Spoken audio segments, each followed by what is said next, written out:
Hello. These instructions are for the modern wall kit.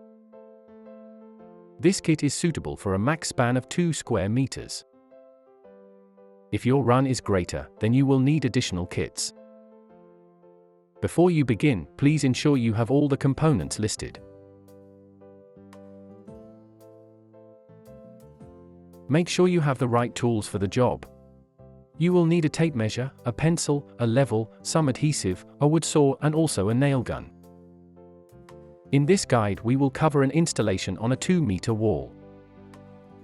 Measure up 1 meter from the top of the skirting board and mark with a pencil.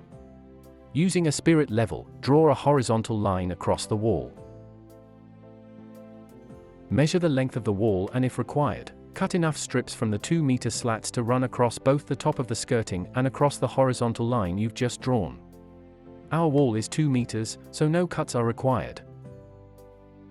Apply adhesive to the backs of the strips. Offer the strips up to the horizontal line and secure the strips with the nail gun.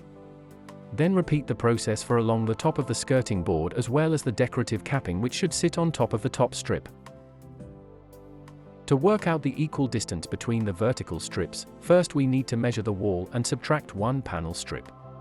Our wall is 2000 mm long and the wall strips are 63 wide, so 2000 minus 63 equals 1937.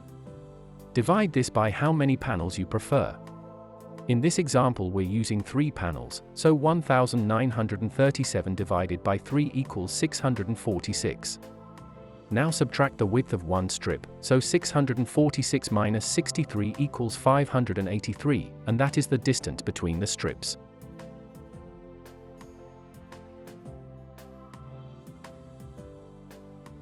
Next we need to measure the distance between the top and bottom strips and cut the vertical strips to that measurement.